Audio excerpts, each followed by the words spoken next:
Oh, thanks everyone for being here. We're really lucky to have Alexander, not just do a workshop for this conference, but also to give a talk, which sounds amazing. Alexander is tuning in from Varna in Bulgaria. He's been a student of astrology since the 1980s. He's the author of 9 books published in Russia, currently working as a comprehensive guide of the astrology of space.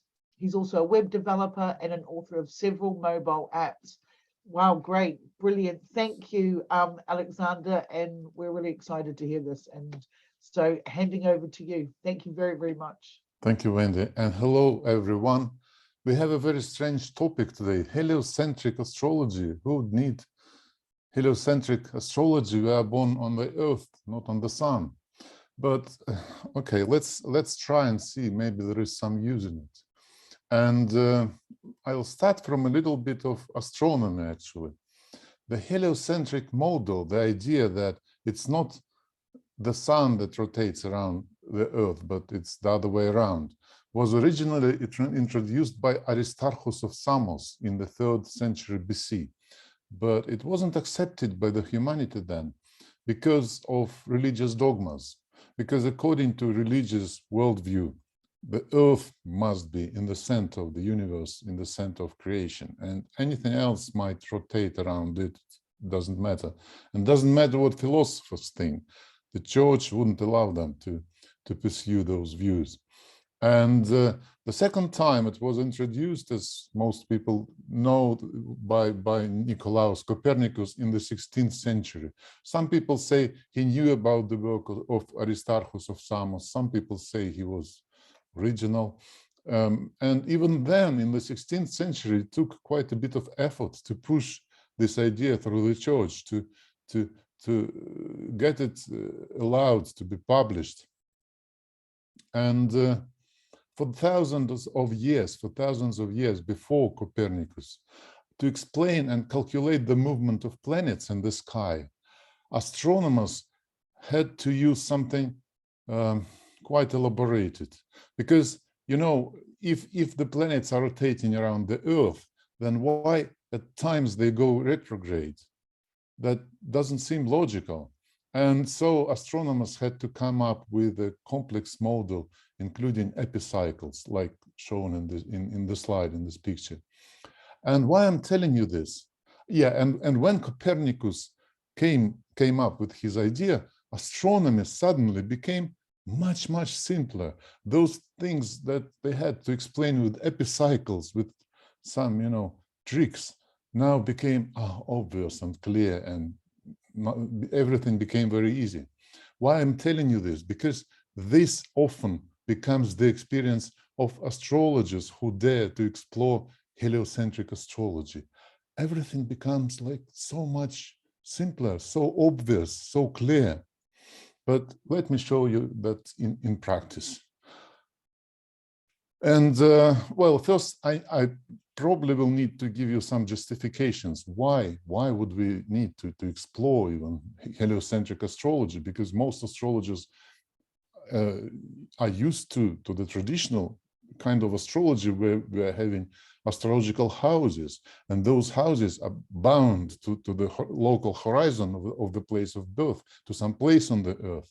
And we know that macrocosm is reflected into microcosm in different ways, depending where on the Earth that happens. And people born, one in New York, the other one in Tokyo, at the same moment will have different charts because of this, because of a traditional astrological chart is bound to a location on the Earth. And most astrologers would tell me that. Why do we need heliocentric astrology? We are born on the Earth. Well, let's think about it like this. At a higher level, the sun is the source of all terrestrial life. Because we are moving, we are speaking, we are chatting, that's because we had some food, some plants perhaps, and those plants grew up and emerged thanks to the energy of the sun. And so if we follow any activity, in the final end, we'll discover that it was originated from the sun. It's the energy of the sun. So when looking from the sun viewpoint, we are seeing what's happening from the viewpoint of the source of life. Or we can say, I like this idea of the monad. It's like a spark of the sun, a spark of the God which exists in each and every of us, which travels through numerous lives, through numerous incarnations, gaining experience, which is eternal. And our body is just a vehicle for this monad. And when we are looking from the heliocentric perspective, we are looking at astrology from the viewpoint of this monad. Or we can say we are seeing the design of the great architect of the universe, because the sun in different religions is associated with some god, or at least our local god, who probably designed what's happening on the earth. And there is an interesting programming fact or mathematical fact that when the planet's positions are calculated, they're first calculated in heliocentric system, and then they're like relocated to the Earth to get geocentric positions of planets. So because I'm dealing with a lot of astrology of space, I'm thinking of natal charts cast for the place where the person was born, and there are numerous relocation charts. For example, if I was born in Kyrgyzstan and I moved to London, I will have a relocation to London, or I will have a relocation to San Francisco, and so on. So my idea is that maybe heliocentric chart is that like natal chart, but geocentric is like relocation on the Earth, and we can make relocation on some other planets, perhaps, who knows. And what's interesting about heliocentric chart is that the whole spectrum of aspects become available. For example, in geocentric chart, there is the only major aspect that can be formed between Mercury and Venus is a conjunction. There can be a semi-square, but that's a minor aspect. It looks like we're limited. When we are incarnated on the Earth, our Mercury and Venus cannot freely express everything that exists between them, all sorts of relationships. But in heliocentric chart, we can see a trine between Mercury and Venus, or an opposition, or a square, anything. And as a conclusion, we might say that helio, I will say not heliocentric, just helio for simplicity. Helio is the true essence, while geocentric is the conditions of the specific incarnation. It's not a 100% hard and fast rule. It's just like a working idea, which I will suggest us to follow in this presentation. What's special about a heliocentric chart? First of all, it doesn't have any house system, because a house system is bound to the Earth, and there's no sun, because we are standing on the sun, or we're in the center of the sun in this system, and no moon, because if we are looking from the sun, from the viewpoint of the sun, the moon is so close to the Earth that there is just a little dot somewhere in the space. So we have only the Earth, which is, you will see how it's depicted, a circle with a cross in it. And the moon is somewhere there also. So we are speaking about the sun-moon complex, but most often, or the Earth-moon complex, sorry, it's wrongly written in the slide, the Earth-moon complex. We are standing on the sun, we don't see the sun. And but we most often will just say the Earth. We'll see the Earth in the chart. Another peculiarity that planets cannot be retrograde in a heliocentric chart, and aspects impossible in a geo chart can emerge, like Earth-Venus trine or Mercury-Venus square. And as the second coordinate, if you listen to my workshop in the beginning, you know that I value very highly the second dimension in the charts. And in the geo charts, it's the declination. And in the helio charts, there is also the second dimension, but it's the ecliptic latitude instead.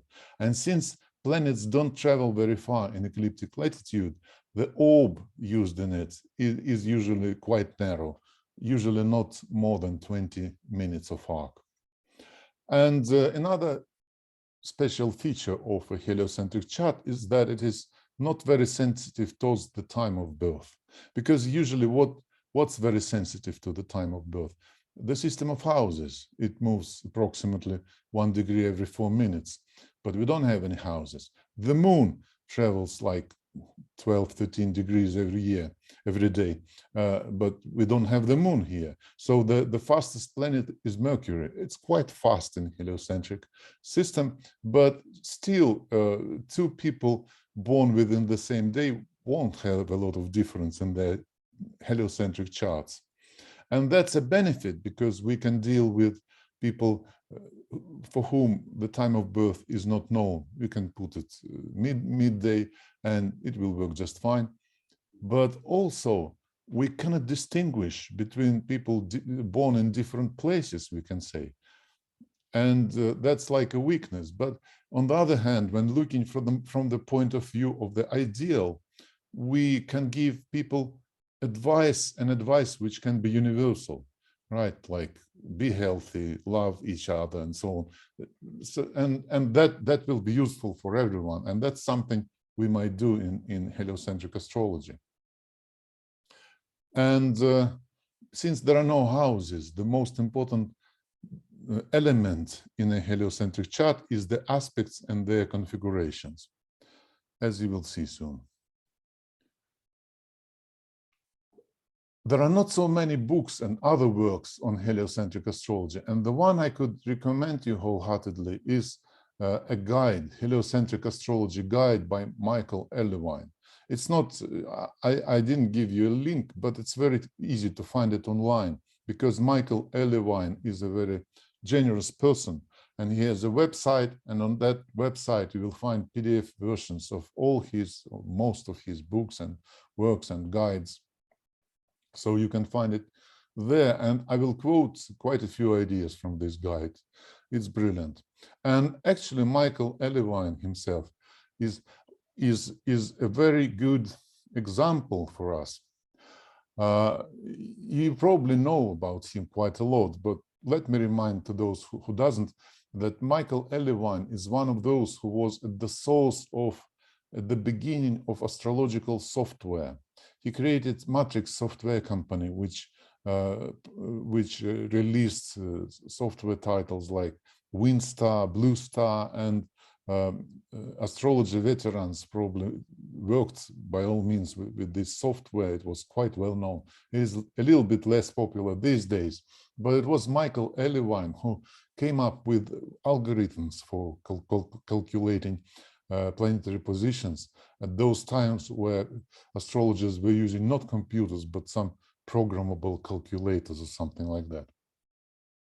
So, and he's also, and I think he's the original inventor of the technique of local space, which is one of the 3 major techniques, or maybe 4 major techniques in the astrology of space. So he's very creative and very bright astrologer and programmer and mathematician as well.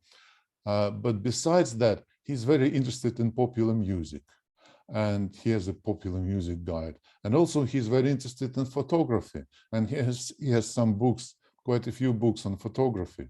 And also he's interested in what's that religion? Eastern religion. Okay, Buddhism. Okay, sorry. So he's a very bright and interesting and clever person. Let's have a look at his natal chart. This is his geocentric natal chart. Can we see from it that he is a programmer, that all those areas he's interested in, can we see them in his geocentric natal chart? I don't think so, actually. You know, there is a parallel between Mercury and Uranus, which some people might notice, which says that maybe he's an inventive astrologer or programmer or something like that. There is a Jupiter ruling the ascendant in the 7th house that can tell us that he's a generous person ready to share his knowledge with other people. And yeah, I see there are some comments or questions. And my plan is to answer questions when they appear in the chat, when we'll have some logical breaks during the presentation. So we don't see many things in this geocentric natal chart. And I will later tell you, I will later quote Michael to tell you what he discovered in the heliocentric chart. But to create his heliocentric chart, he had to spend quite a lot of time because it was almost manual calculations on a calculator. But after spending all that time, he looked at his heliocentric chart and he was amazed. And let's first just have a look ourselves at what he saw, and then we'll listen to him, what he's going to say. This is the heliocentric chart of Michael Elewine. And let's start from this circle with the cross. This is the Earth-Moon complex, or the Earth, we'll say. What does it symbolize in the heliocentric chart? Well, in some schools of astrology, they say that it's twice as important as the sun in a normal chart, because there is the moon as well is there. But for simplicity, we can just say that it's just the person himself, the person, him or herself. And what does it show us? There is a grand trine involving this Earth. And one of the trines, quite precise, goes to Uranus, and applying, by the way, goes to Uranus, which can show him as an inventive and technologically advanced and an astrologer and programmer, quite relevant.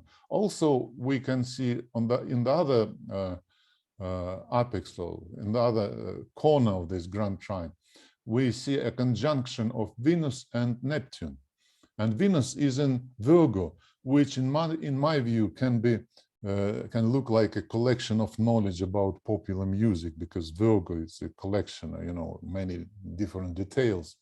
And also it's very appropriate symbol for photography, especially in those times when photography wasn't digital, where a photographer had to be a chemist a little bit, had to mix different solutions, sometimes many solutions of colored photography, and so on. So that displays or shows his talents much more clearly, I think.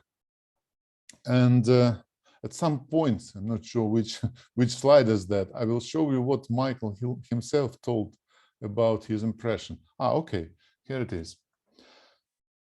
This is a collection of astrologers' opinions of what heliocentric astrology gives us. It's mostly from Michael Elewine, but not all of them, not all of it. Some of it was collected from other works. Heliocentric chart opens our eyes onto what would stay hidden otherwise, astrologers say. It's a key to the person's life path. And this is what Michael Elewine, how he reacted after seeing his heliocentric chart. For the first time in my experience, I was able to see and understand a great deal about myself, who I was, and why I might be here on Earth just now. And also, it is the heliocentric aspect patterns that best define the inner or essential nature of a person, and not the geocentric patterns. And also a quote from Michael Elewine: the helio appears to be a chart of our inner or essential nature, or our inner self, as opposed to our outer personality. A chart more about how we are inside when someone gets to know us, and as we get to know ourselves. So that's something. Looks like heliocentric chart shows us something true about the person. And on many occasions working with heliocentric astrology, I had this impression that there is some haze, there is some mist, and it gets that mist dissipated. Like when astronomers got rid of those epicycles, they had clarity. And heliocentric astrology brings us some clarity, some details we couldn't see. For example, my private example, so to say, my Mercury in the natal chart is in Pisces, in detriment and fall, in the 5th house. And yeah, I had a lot of hobbies of Mercury symbolism, but I'm also working a lot. I'm writing a lot. I actually have a dozen of books written, a lot of website work and teaching and so on. So it doesn't look like a hobby, Mercury. And in heliocentric astrology, I will tell you a bit later that we can combine heliocentric positions with geocentric ones.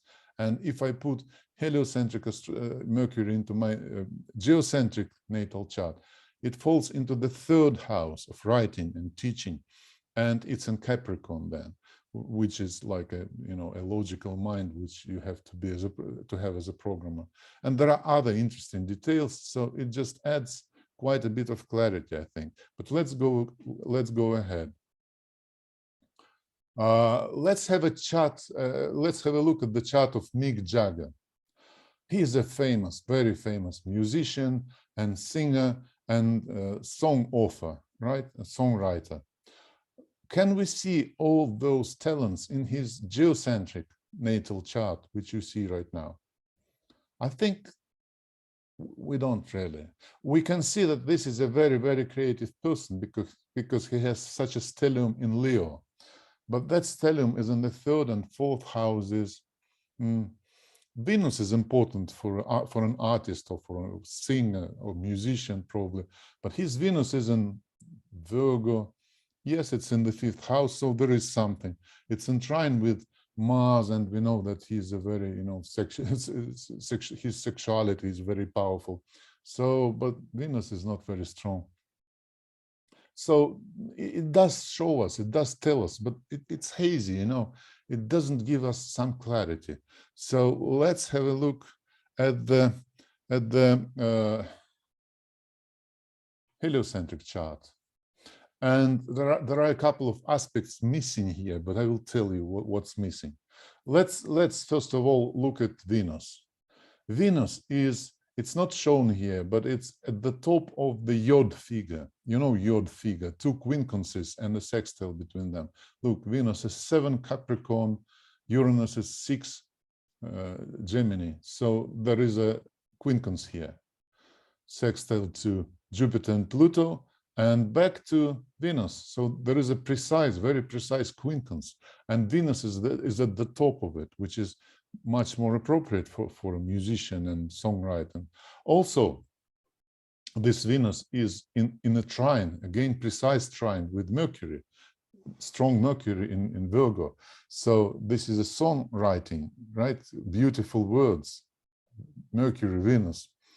And also, if you look at Earth, there is a grand trine.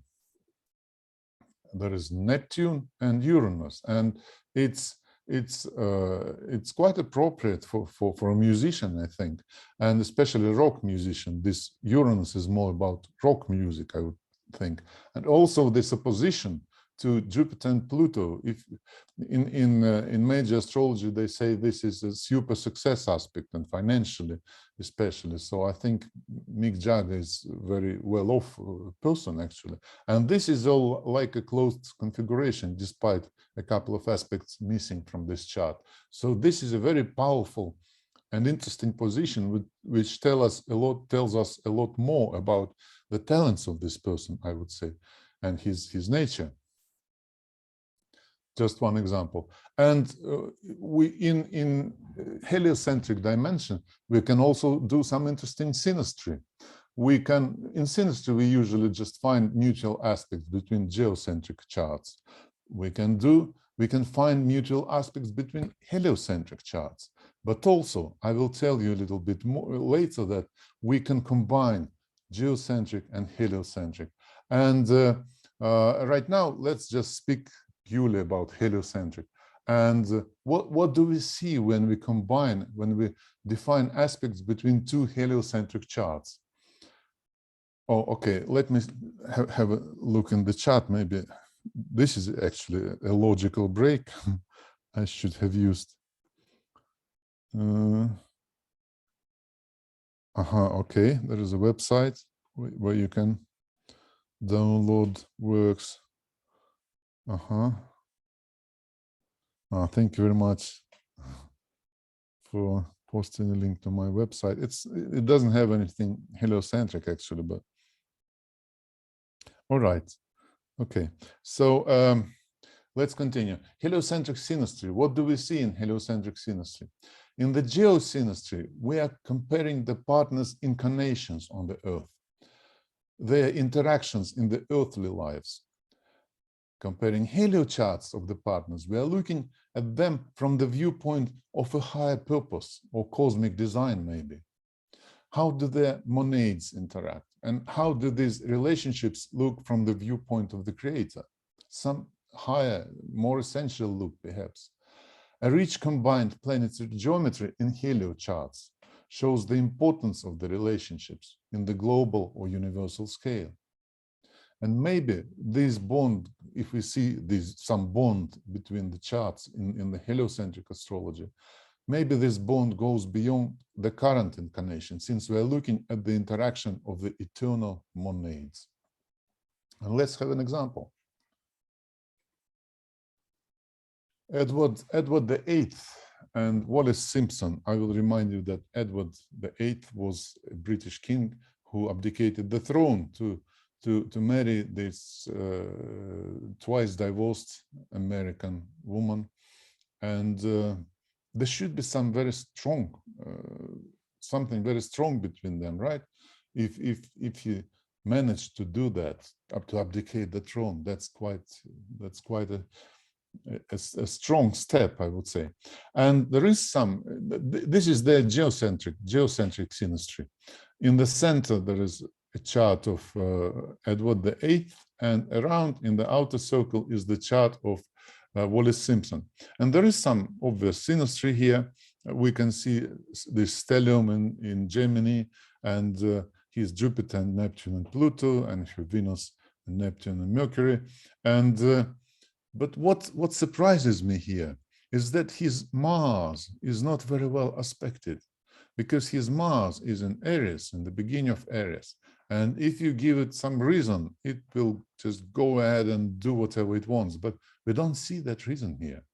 We can see the square to the sun, to his sun, and to her sun. But that's it. Not much than that.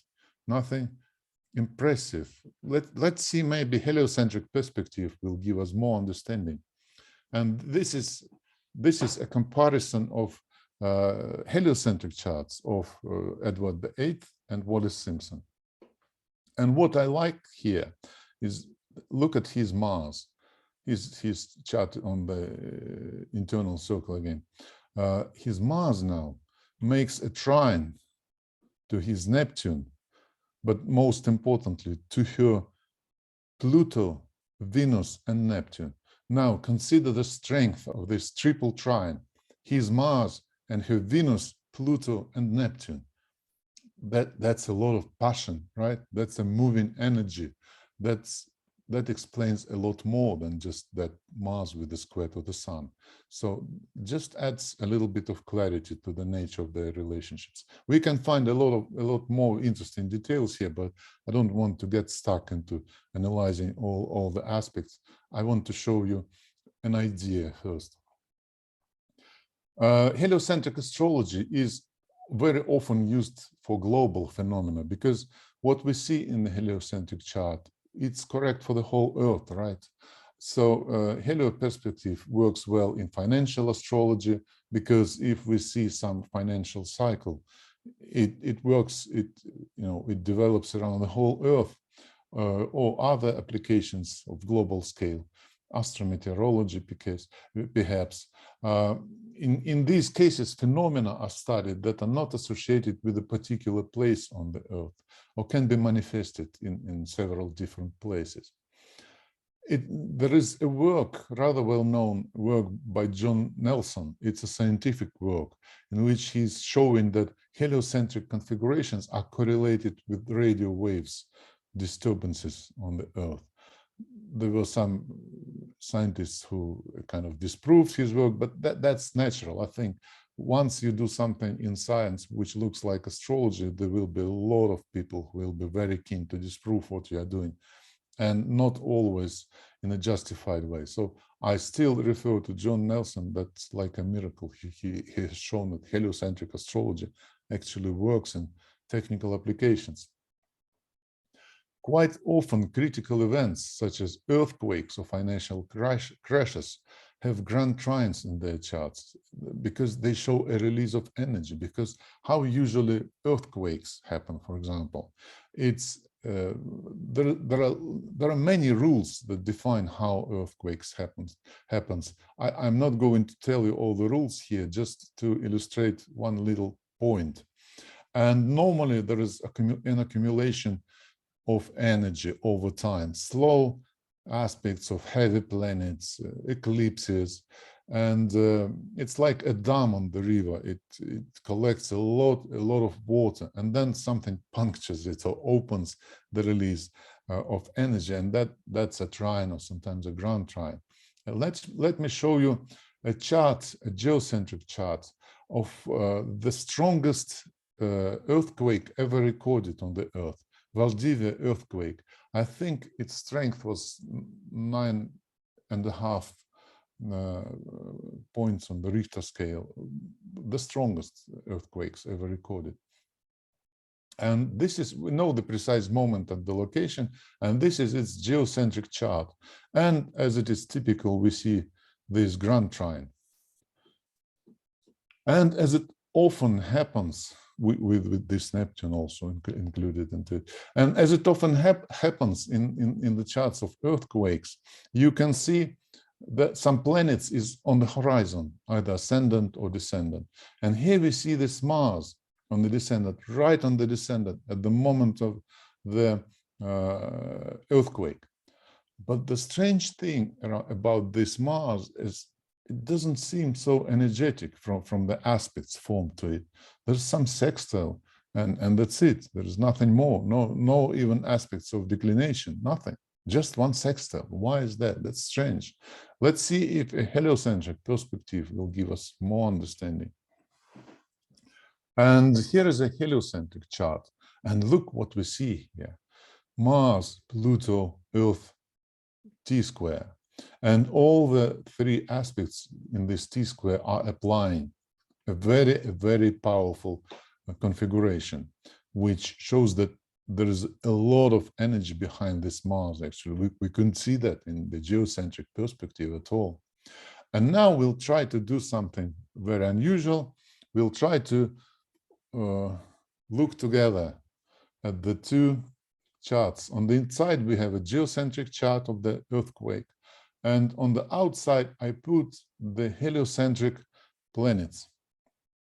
And what we see here is that Mars, Pluto's, the Sun and the Earth, well, the Sun and the Earth also form an opposition. But in this case, we have this cross, the Sun, the Earth, and the Plutos and the Mars. And this is, I think, is a very strainful position, and it shows us that something highly energetic is happening at this moment. Of course, it should work together with all the other methods and eclipses and stuff, but right now I think it's quite descriptive. Just as one example of how heliocentric astrology can be used with global events. And now we're coming ultimately to this topic. There is a book, very few books about heliocentric astrology, and this is one of them, a book by Patrick Davis, an American lady astrologer, titled Revolutionizing Astrology with Heliocentric. And in it, Patrick Davis is telling us about the use of, that we can use together, heliocentric and geocentric astrology. How it happened.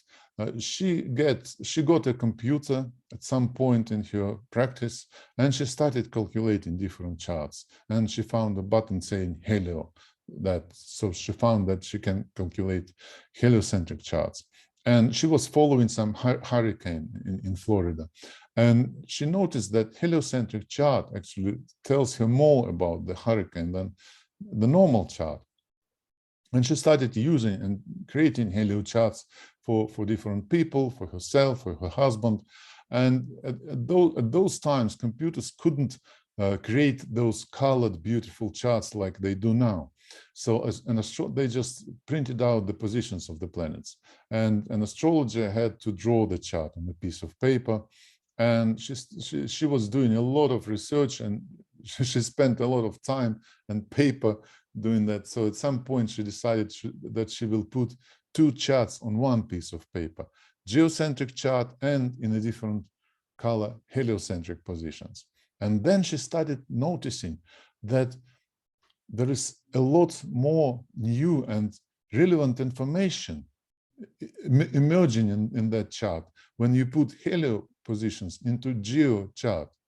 And ultimately, she came to a conclusion that you cannot say that you have complete information until you put heliocentric planets into a geo chart. But I prepared a brief summary of her ideas from her book, because that book is quite rare, and I think they will be useful for you. So this is what she says to us. This is all by Patrick Davis.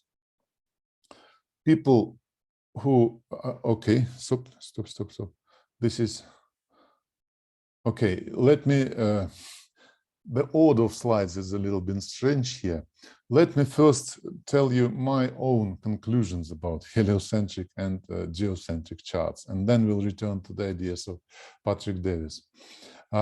This is kind of what I'm thinking about heliocentric charts, and they're used together with geocentric charts. I think that people who achieved a significant success in their public life usually have a strong geo chart with interesting configurations. Geo, significant success in the public life, geocentric. In a helio chart, if a helio chart has complex symmetric aspect configurations, but they do not connect to the geo chart, this can show an unrecognized or undiscovered talent. If the planets in a helio chart make precise aspects to the planets or angles of the geo chart, that shows something very important regarding the person's nature and destiny, because internal talents do find an exit to the external world. And a conclusion, geo and helio charts complement each other. Often one of them provides a better understanding of the person than another one. So you better use them all. And here is an example. On the left-hand side, these are both charts of men around 40, aged around 40. On the left-hand side is a geocentric chart of one of my clients. And you can see there is an interesting configuration of aspects here. And closed configurations of aspects are very important. They show talents, they show abilities. It's like an orchestra playing together, planets connected with different aspects and symmetric configuration of them. And you can see Pluto, Neptune, the Moon, Mercury. And he's a very successful businessman. He's dealing with real estate. He told me how easy for him to buy a new car, and he has a wonderful family, 2 kids now, already 3 kids, and he has a wonderful education, graduated with distinction from one of the top universities, and his life is just, you know, very, very well implemented, so to say. And on the right-hand side, we see a helio chart of a person I know, a friend, let's say. And he also has the same configuration of aspects. And there are Venus, Neptune, Pluto, and Mars in it, even more personal planets, right? And the same quincunxes, a very similar configuration, actually. But the person is the opposite of the first person, because he doesn't have a family. He was given an education, but he wasted it out, I would say. He lives in an apartment owned by relatives. He doesn't have a profession. He doesn't have money. But he's very, very interested in something, in music. He's very interested in writing music. So he's sitting in that given to him apartment and spends all his time with doing music in some way. Very talented in his own. But you see, there is no connection to the outside world. This is an illustration of the difference between geocentric and heliocentric. He's an interesting person, very interesting, but nobody knows that because it's not just shown in the outside world in any way. So now, ultimately, we're coming to the ideas of Patrick Davis, to a summary of her ideas. So what she tells us is that the general overall interpretation of the chart with regards to talents, interests, obstacles, health, and so on, took on a clarity and a greater completeness with the two systems united into one picture. In most cases, the new information could be verified immediately. As of this time, I have had no experience in which the added information has proved to be invalid. Also, she says that progressions of MC and ascendant to a helioplanet put into the chart properly reflect the experience corresponding to the symbolism of this planet and its position in the sign and in the house. Just think about this. We're like mixing apples and oranges. We are putting helioplanet into geo house, and we're moving the angles of the chart to make an aspect to it. That's very strange.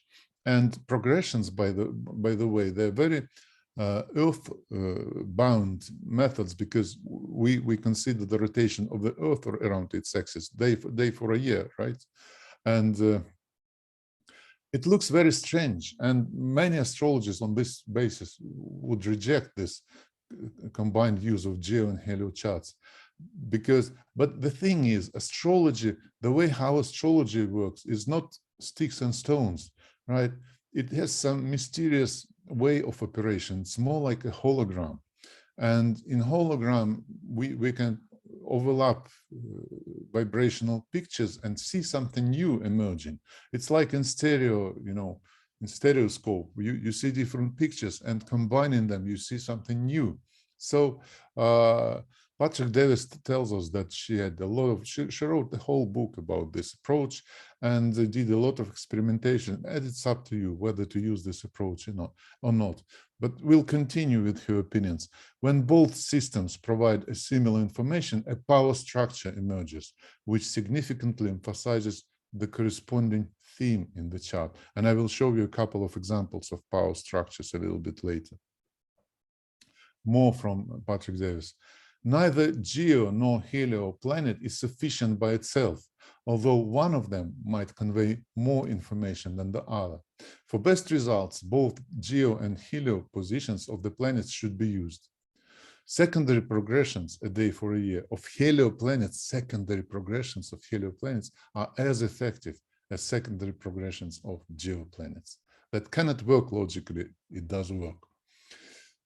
Heliocentric transits are as effective as geocentric. Helioplanets and their signs and houses should be interpreted in exactly the same way as geoplanets. The same is true regarding their aspects, with the addition of those non-existent in geo charts. With the addition, because if you'll take some, reference astrological book and try to find in them a Mercury-Venus trine, you won't find it. So you have to figure out it yourself. And Patrick Davis actually offers interpretations of those missing aspects in her book. If a helioplanet is within a couple degrees of an aspect to the MC of or the ascendant, the power of its manifestation in life is much higher compared to the case when there is no such contact. A helioplanet in contact with the angles of a geo chart. Such a planet becomes a dominating influence. And the last few ideas, which might be useful. When helioplanets aspect geoplanets, a narrow orb should be used, especially for quickly moving planets. Otherwise, these aspects are interpreted as usual. Aspects between planets of one type, geo, helio, are usually somewhat stronger than combined aspects, geo, helio. And the last idea, if two house rulers, geo and helio, are positioned in the chart in different places, the interests of the house will be realized in both those places. Like if you have the second house and we think its ruler should show us where we can earn money, and geocentric Venus, or ruler of the second house, is, say, in the fourth house, and heliocentric in the fifth or sixth or other house, they both are showing us where can be our sources of income. So let's have a look at some examples again. The chart of Mick Jagger. On the inner circle, there is a geocentric chart, which we saw already with that stellium and Leo. And on the outer circle is the heliocentric chart. And here I want you to pay attention to Venus, because Venus is here in the 8th house, and it's at the top of that yod figure, you know. And why this is relevant? Because of his very powerful influence on other people. I believe the 8th house is like an antenna projecting our power, our sexuality, our charisma onto other people. And in his case, it worked very powerfully. And also we know about his, love potential. There are stories about it. He is a very powerful man. He had a child when he was over 70, I think, and his girlfriend was like twice younger than him. So a very powerful man. And also this Venus is in a trine to heliocentric Mercury, and it happens to be in the 5th house. So this is a very creative trine. We can see a songwriter. So it just adds more details to what we already knew. Another example, Ernst Hemingway, a famous writer. I would suggest you to concentrate on the inner chart, which is his geocentric chart, and tell me, can you see that this is a famous writer from the geocentric chart?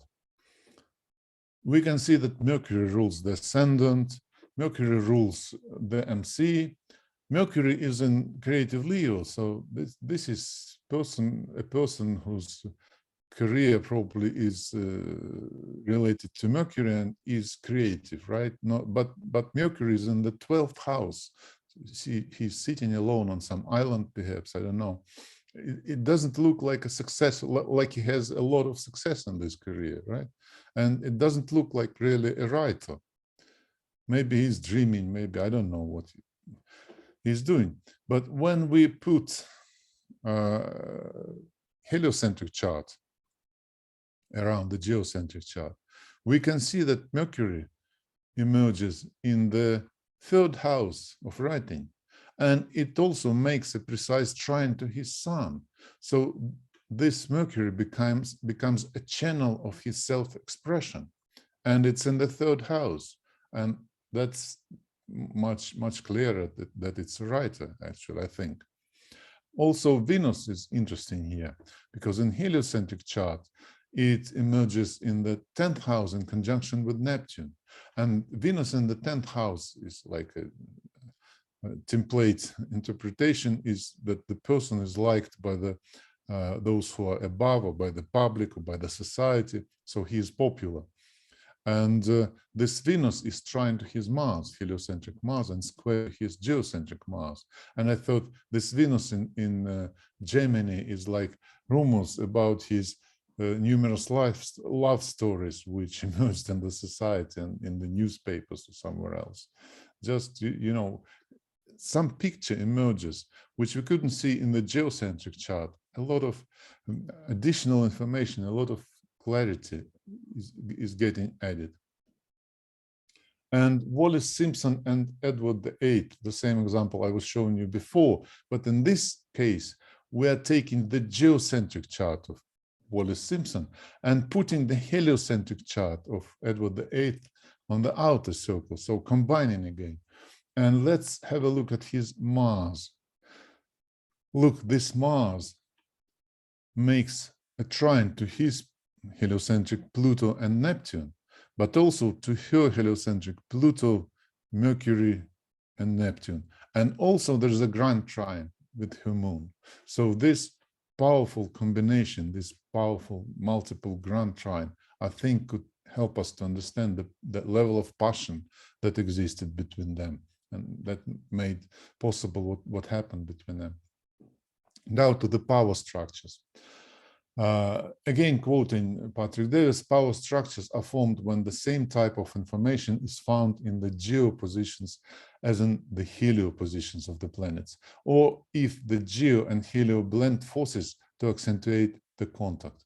If the angles of the chart are also in close contact with the planetary. So basically, this is, I will show you an example better because this sounds a little bit theoretical, but power structures can be indicated in any different, we just see, we compare the charts and we see the geo, the helio, and see if there is some common topic. And we better concentrate on a specific example of a power structure. The basis of it is Venus in a semi-sextile, sextile or trine to Venus or the Sun. You see there are two Venuses here because one is geocentric, the other is heliocentric. So if there is a trine or sextile or semi-sextile between two Venuses or Venus and the Sun, there is a power structure which tells us what? It's an exceptionally beneficial indication of a potential of financial abundance. The signs involved in configuration, Taurus and Libra in the first place, and the houses work together to create beneficial, pleasant situations.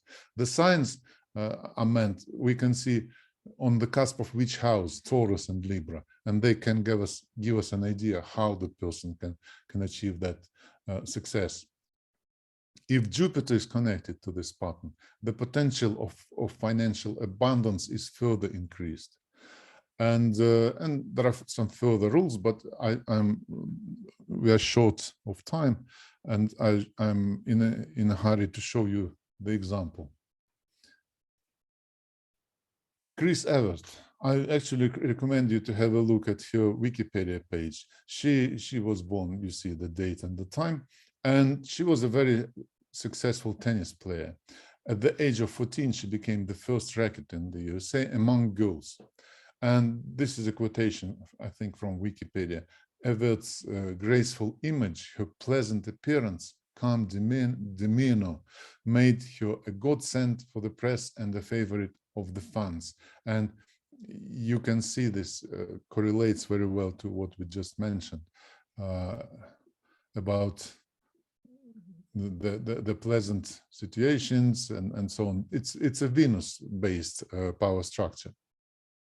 So and in 10 years, between the ages of 15 and 25, she earned $2 million, which is unusual for her category girls because there's less money in that category. And for those years, 2 million was an enormous amount of money. And this is her chart. This is her geocentric chart. And again, I'm offering you like a challenge. Can you tell from this chart that this is a tennis player, a successful tennis player?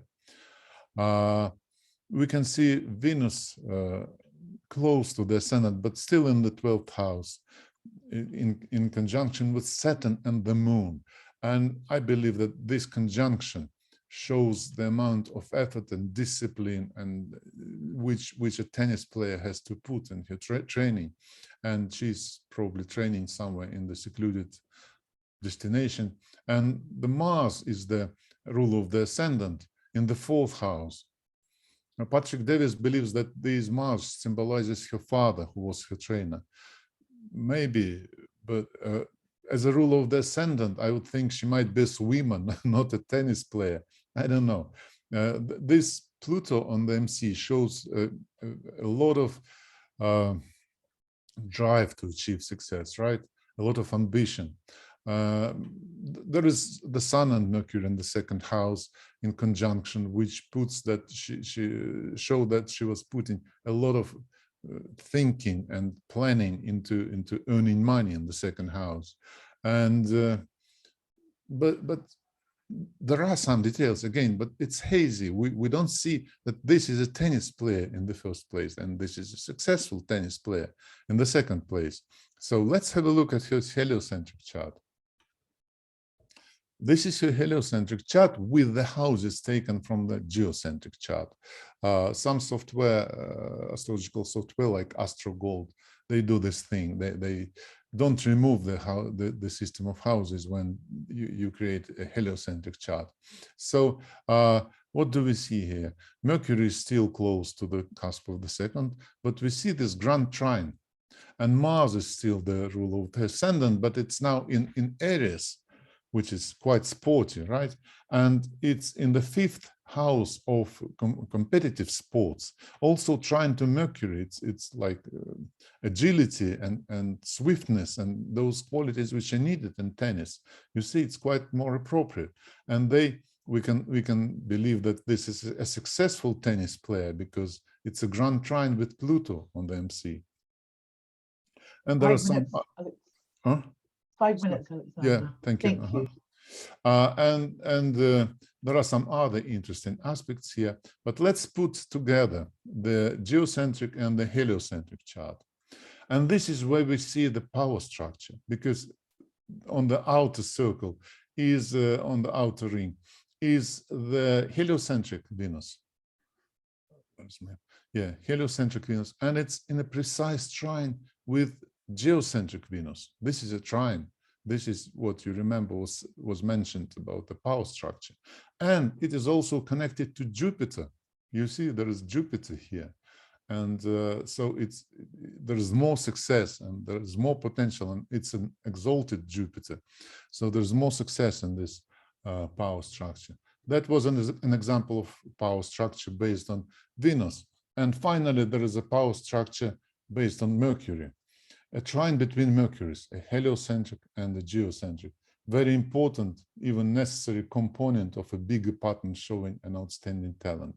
If Mercury is in the first house or in Aries, active mind generates ideas in a practically completed form. Patrick Davis noticed that this trine between Mercuries may save person from serious incidents, but she warned us that this was tested only on a small selection, and we shouldn't hope that it will save us from risky situations. We shouldn't count on that. And since trine is lazy, for it to manifest its potential, a stressful aspect should be attached to it. And here is an example. Leonardo da Vinci, such a wonderful person, and we know his time of birth, even though it's in the 15th century. So on the inner circle is the geocentric chart as usual. On the outer circle is the heliocentric chart. And look, his heliocentric Mercury is in the first house, right? So that's one point added to it, according to the rule I just mentioned. And his geocentric Mercury is in Aries. Again, this is an important point. So it's twice or thrice as strong as a normal trine between Mercuries. And we know that he was a person of many, many talents. So this is an interesting configuration, a power structure, a trine between Mercuries. And actually, he's got another power structure, the one Venus related as well. Look, his geocentric Venus is semi-sextile, his heliocentric Venus, and also his Jupiter is in trine, heliocentric Venus, Jupiter. So he was probably a very rich person as well, or could achieve a lot of public and financial success, which he probably did. We know that he was an artist at the same time. So he has both Mercury and Venus power structures.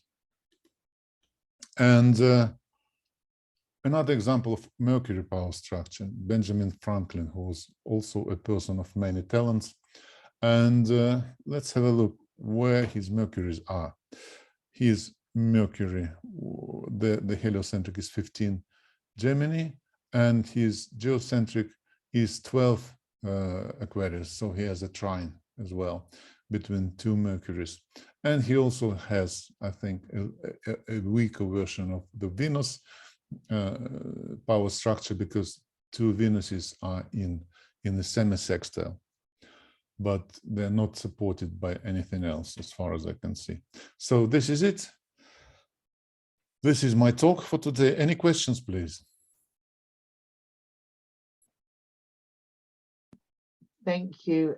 Thank you so much, Alexander. Please put any questions in the chat box.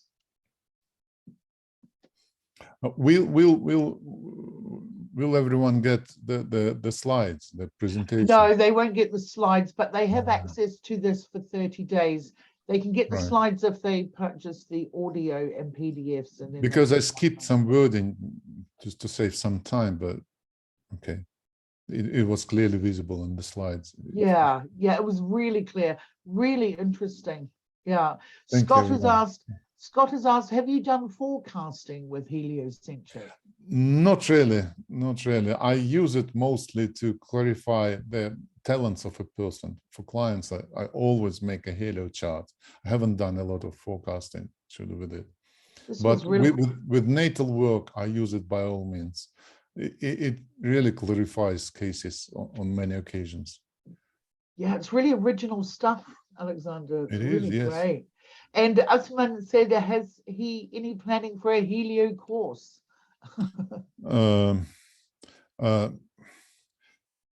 I'm planning a book on astrology actually, but yeah, it's all moving quite slowly these days because Yeah. as usual, I have so many projects in parallel.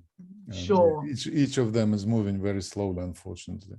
Sure. And Scott said that hopefully that will be in English too, so we can, yeah, that would be brilliant. Well, I have a course on major astrology on Udemy, and I'm planning to start from adding a heliocentric module to it. Like, right, great. yeah, and Udemy is a great platform because you can buy any course for a tenner, for $10, $9.99, something like that.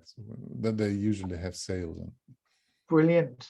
Oh, thank you so much, Alexander. Thank you. Thank you. Thank you.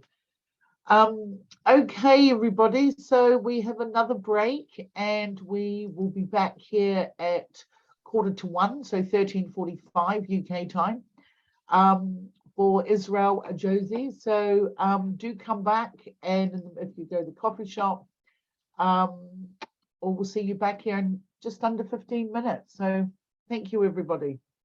Thank you. Bye-bye.